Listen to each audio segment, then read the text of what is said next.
ओम शांति। 24/5/25 की वाणी है। मीठे बच्चे, अमृत वेले अपने दूसरे सब संकल्पों को लॉकअप कर एक बाप को प्यार से याद करो। बाप से मीठी मीठी रूह रियान करो। प्रश्न: तुम बच्चों की हर बात में अर्थ है। अर्थ सहित शब्द कौन बोल सकता है? उत्तर: जो देही अभिमानी है वही हर बोल अर्थ सहित बोल सकता है। बाप तुम्हें संगम पर जो भी सिखलाते हैं वह अर्थ सहित है। देह अभिमान में आकर मनुष्य जो कुछ बोलते हैं वह सब अर्थ के बिना अनर्थ है। उससे कोई फल नहीं निकलता, फायदा नहीं होता। गीत: नैनहीन को राह दिखाओ प्रभु, दर दर ठोकर खाए। ओम शांति। यह सब गीत आदि है भक्ति मार्ग के। तुम्हारे लिए गीतों की दरकार नहीं है। कोई तकलीफ की बात नहीं। भक्ति मार्ग में तो तकलीफ बहुत है। कितनी रस्म रिवाज चलती है। ब्राह्मण खिलाना, यह करना, तीर्थों आदि पर बहुत कुछ करना होता है। यहाँ आकर सब तकलीफों से छुड़ा देते हैं। इसमें कुछ भी करना नहीं है। मुख से शिव शिव नहीं बोलना है। यह कायदे मुजीब नहीं, इनसे कोई फल नहीं मिलेगा। बाप कहते हैं ये अंदर में समझना है, मैं आत्मा हूँ। बाप ने कहा है हमको याद करो। अंतर्मुखी हो बाप को ही याद करना है। तो बाप प्रतिज्ञा करते हैं तुम्हारे पाप भस्म हो जाएंगे। यह है योग अग्नि, जिससे तुम्हारे भी कर्म विनाश हो जाएंगे। फिर तुम वापस चले जाएंगे। हिस्ट्री रिपीट होती है। यह सब अपने साथ बातें करने की युक्तियां हैं। अपने साथ रूह रियान करते रहो। बाप कहते हैं मैं कल्प कल्प तुमको यह युक्ति बताता हूँ। यह भी जानते हैं धीरे धीरे यह जाड़ वृद्धि को पाएगा। माया का तूफान भी इस समय है, जबकि मैं आकर तुम बच्चों को माया के बंधन से छुड़ाता हूँ। सत्युग में कोई बंधन होता नहीं। यह पुरुषोत्तम युग भी अभी तुमको अर्थ सहित बुद्धि में है। यहाँ हर बात अर्थ सहित ही है। देह अभिमानी जो बात करेंगे सो अनर्थ, देही अभिमानी जो बात करेंगे अर्थ सहित, उनसे फल निकलेगा। अब भक्ति मार्ग में कितनी डिफिकल्टी होती है। समझते हैं तीर्थ यात्रा करना, यह सब भगवान के पास पहुंचने के रास्ते हैं। परंतु बच्चों ने अब समझा है वापस कोई एक भी जा नहीं सकता। पहले नंबर में जो विश्व के मालिक लक्ष्मी नारायण थे, उनके ही 84 जन्म बता देते हैं। तो फिर और कोई छूट कैसे सकता? सब चक्र में आते हैं तो कृष्ण के लिए कैसे कहेंगे कि वह सदैव कायम है ही है। हाँ, कृष्ण का नाम रूप तो चला गया, बाकी आत्मा तो है ही किस न किस रूप में। यह सब बातें बच्चों को बाप ने आकर समझाई है। यह पढ़ाई है। स्टूडेंट लाइफ में ध्यान देना है। रोजाना टाइम मुकर्रर कर दो अपना चार्ट लिखने का। व्यापारी लोगों को बहुत बंधन रहता है। नौकरी करने वालों पर बंधन नहीं रहता। वह तो अपना काम पूरा किया, खलास। व्यापारियों के पास तो कभी ग्राहक आए तो सप्लाई करना पड़े। बुद्धि योग बाहर चला जाता है तो कोशिश कर समय निकालना चाहिए। अमृत वेले का समय अच्छा है। उस समय बाहर के विचारों को लॉकअप कर देना चाहिए। कोई भी ख्याल न आए, बाप की याद रहे। बाप की महिमा में लिख देना चाहिए बाबा ज्ञान का सागर पतित पावन है। बाबा हमको विश्व का मालिक बनाते हैं। उनकी श्रीमत पर चलना है। सबसे अच्छी मत मिलती है मन मना भव, दूसरा कोई बोल न सके। कल्प कल्प यह मत मिलती है तमो प्रधान से सतो प्रधान बनने की। बाप सिर्फ कहते हैं माँ में कम याद करो। इसको कहा जाता है वशीकरण मंत्र। अर्थ सहित याद करने से ही खुशी होगी। बाप कहते हैं अव्यभिचारी याद चाहिए। जैसे भक्ति में एक शिव की पूजा अव्यभिचारी है, फिर व्यभिचारी होने से अनेकों की भक्ति करते हैं। पहले थी अद्वैत भक्ति, एक की भक्ति करते थे। ज्ञान भी उस एक का ही सुनना है। तुम बच्चे जिसकी भक्ति करते थे वह स्वयं तुम्हें समझा रहे हैं। मीठे मीठे बच्चे, अभी मैं आया हूँ। यह भक्ति कल्ट अभी पूरा हुआ। तुमने ही पहले पहले एक शिव बाबा का मंदिर बनाया। उस समय तुम अव्यभिचारी भक्त थे, इसलिए बहुत सुखी थे। फिर व्यभिचारी भक्त बनने से द्वैत में आ गए, तब थोड़ा दुख होता है। एक बाप तो सबको सुख देने वाला है ना। बाप कहते हैं, मैं आकर तुम बच्चों को मंत्र देता हूँ। मंत्र भी एक का ही सुनो। यहाँ देहधारी कोई भी नहीं। यहाँ तुम आते ही हो बाप दादा के पास। शिव बाबा से ऊंच कोई है नहीं, याद भी सब उसको करते हैं। भारत ही स्वर्ग था, लक्ष्मी नारायण का राज्य था। उनको ऐसा किसने बनाया जिसकी तुम फिर पूजा करते हो? किसको पता नहीं महालक्ष्मी कौन है, महालक्ष्मी का आगे जन्म कौन सा था? तुम बच्चे जानते हो, वह है जगत अम्बा। तुम सब माताएं हो, वंदे मातरम। सारे जगत पर ही तुम अपना दांव जमाती हो। भारत माता कोई एक का नाम नहीं। तुम सब शिव से शक्ति लेते हो, योग बल से। शक्ति लेने से माया इंटरफेयर करती है। युद्ध में कोई अंगुरी लगाते हैं तो बहादुर हो लड़ना चाहिए। ऐसे नहीं कोई ने अंगुरी लगाई और तुम फंस पड़ो। यह है ही माया की युद्ध। बाकी कोई कौरव और पांडवों की युद्ध है नहीं। उनकी तो आपस में युद्ध है। मनुष्य जब लड़ते हैं तो एक दो गज जमीन के लिए गला काट देते हैं। बाप आकर समझाते हैं, यह सब ड्रामा बना हुआ है। राम राज्य, रावण राज्य। अभी तुम बच्चों को यह ज्ञान है कि हम राम राज्य में जाएंगे। वहाँ अथाह सुख है। नाम ही है सुखधाम। वहाँ दुख का नाम निशान नहीं होता। अब जबकि बाप आए हैं ऐसी राजाई देने, तो बच्चों को कितना पुरुषार्थ करना चाहिए। घड़ी घड़ी कहता हूँ, बच्चे थको मत, शिव बाबा को याद करते रहो। वह भी बिंदी है, हम आत्मा भी बिंदी है। यहाँ पाठ बजाने आए हैं। अब पाठ पूरा हुआ है। अब बाप कहते हैं, मुझे याद करो तो विकर्म विनाश होंगे। विकर्म आत्मा पर ही चढ़ते हैं ना। शरीर तो यहाँ खत्म हो जाएंगे। कई मनुष्य कोई पाप कर्म करते हैं तो अपने शरीर को ही खत्म कर देते हैं, परंतु इससे कोई पाप उतरता नहीं है। पाप आत्मा कहा जाता है। साधु संत आदि तो कह देते आत्मा निर्लेप है। आत्मा सु परमात्मा अनेक मतें हैं। अभी तुमको एक श्रीमत मिलती है। बाप ने तुम्हें ज्ञान का तीसरा नेत्र दिया है। आत्मा ही सब कुछ जानती है। आगे ईश्वर के बारे में कुछ नहीं जानते थे। सृष्टि चक्र कैसे फिरता है, आत्मा कितनी छोटी है, पहले पहले आत्मा का रियलाइजेशन कराते हैं। आत्मा बहुत सूक्ष्म है, उनका साक्षात्कार होता है। वह सब है भक्ति मार्ग की बातें। ज्ञान की बातें बाप ही समझाते हैं।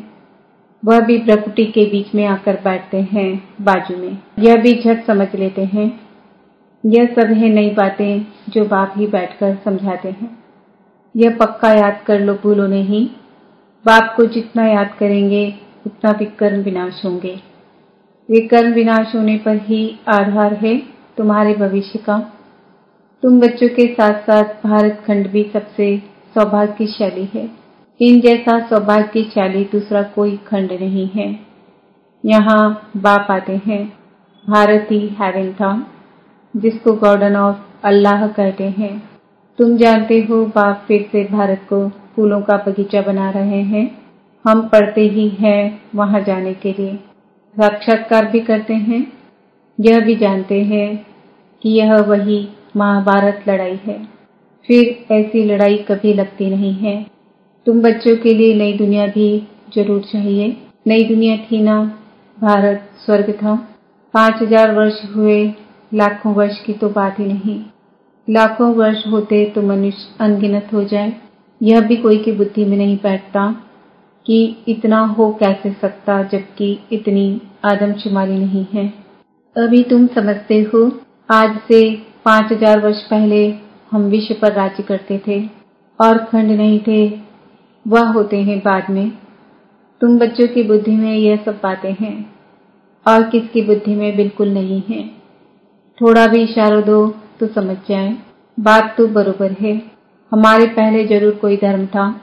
अभी तुम समझा सकते हो कि एक आदि सनातन देवी देवता धर्म था, वह प्रायः लोप हो गया है। कोई अपने को देवता धर्म के कह नहीं सकते। समझते ही नहीं कि हम आदि सनातन देवी देवता धर्म के थे। फिर वह धर्म कहाँ गया? हिंदू धर्म कहाँ से आया? कोई का भी इन बातों में चिंतन नहीं चलता है। तुम बच्चे समझा सकते हो, बाप तो है ज्ञान का सागर, ज्ञान की अथॉरिटी, तो जरूर आकर ज्ञान सुनाया होगा। ज्ञान से ही सद्गति होती है, इसमें प्रेरणा की बात नहीं। बाप कहते हैं जैसे अब आए हैं वैसे कल्प कल्प आता हूँ, कल्प बाद भी आकर फिर सब बच्चों से मिलेंगे। तुम भी ऐसे चक्र लगाते हो, राज्य लेते हो फिर गंवाते हो। यह बेहद का नाटक है। तुम सभी एक्टर्स हो। आत्मा एक्टर होकर क्रिएटर, डायरेक्टर, मुख्य एक्टर को न जाने तो वह क्या काम की। तुम बच्चे जानते हो कैसे आत्मा शरीर धारण करती है और पार्ट बजाती है। अब फिर वापस जाना है। अब इस पुरानी दुनिया का अंत है। कितनी सहज बात है। तुम बच्चे ही जानते हो बाप कैसे गुप्त बैठे हैं। गोदरी में करतार देखा, अब देखा कहें या जाना कहें, बात एक ही है। आत्मा को देख सकते हैं परंतु उससे कोई फायदा नहीं है। कोई को समझ में आ न सके। नौदा भक्ति में बहुत साक्षात्कार करते हैं। आगे तुम बच्चे भी कितने साक्षात्कार करते थे, बहुत प्रोग्राम आते थे। फिर पिछाड़ी में यह खेलपाल तुम देखेंगे। अब तो बाप कहते हैं पढ़कर होशियार हो जाओ। अगर नहीं पढ़ेंगे तो फिर जब रिजल्ट निकलेगी तो मुंह नीचे हो जाएगा। फिर समझेंगे हमने कितना समय वेस्ट किया। जितना जितना बाप की याद में रहेंगे, याद के बल से पाप मिट जाएंगे। जितना बाप की याद में रहेंगे उतना खुशी का पारा चढ़ेगा। मनुष्यों को यह पता नहीं है कि भगवान को क्यों याद किया जाता है। कहते भी हैं तुम मात पिता, हम बालक तेरे, अर्थ नहीं जानते। अभी तुम जानते हो, शिव के चित्र पर समझा सकते हो। यह ज्ञान का सागर पतित पावन है, उनको याद करना है। बच्चे जानते हैं वही बाप आया है सुख घनेरे का रास्ता बताने। यह पढ़ाई है, इसमें जो जितना पुरुषार्थ करेगा उतना ऊंच पद पाएगा। यह कोई साधु संत आदि नहीं जिसकी गद्दी चली आई हो। यह तो शिव बाबा की गद्दी है।